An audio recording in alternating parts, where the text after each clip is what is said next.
everyone! Again, this is your Auntie G. Kwentuhan ulit tayo. Pasensya na sa boses dahil hindi pa rin nanunumbalik yung normal natin. Still, sa Bicol ang tawag ay pungag. Hindi ko alam kung ano yun sa Tagalog. Anyway, gusto ko lang i-share yung video namin ng friend ko si Clim. Doon sa rainforest sa Pasig City sa may bunga. Nag-relax lang kami doon, umupo-upo lang. Wala naman kaming baon, hindi naman kami kumain doon. Nature tripping lang dito sa lungsod. Please watch it. Eto na siya! Ginawa mo ng crocodile pag... Ang laki ng tilapia, oh! Yun, nasa pag...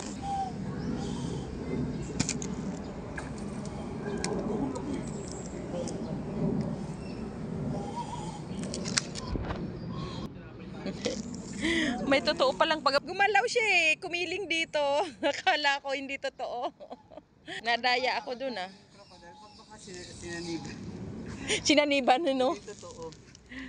After nga naming mag-ikot-ikot at mag-watch sa fish, dito na kami dumiretso sa kubo. Magandang magstay at mag-relax dito dahil meron dito mga kubo.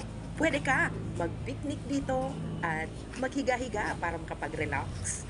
May magandang hangin kasi dahil maraming puno dito. Kung may mga friends ka, pwede mo silang dalhin dito at dito kayo mag-relax. May iba akong vlog tungkol dito sa rainforest nung nakaraan. Pwede nyo siyang hanapin para mas makita nyo kung ano pa yung ibang naiikutan dito.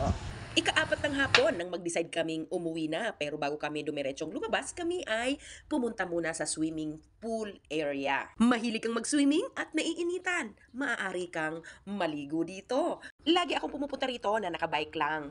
Maaari kang sumama. Kumusta yung inyong pinanood na maikli? Sa mga hindi pa naka-follow sa akin, please follow me. Dalawa yung aking account. Etong Mary Grace Pesa at saka yung Miss Grace Pesa. Paki-follow niyo po both. Huwag kalimutang mag-like dito sa video na ito.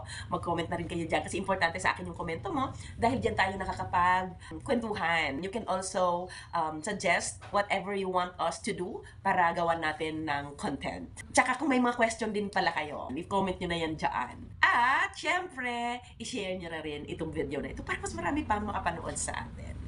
Thank you for watching always and supporting me.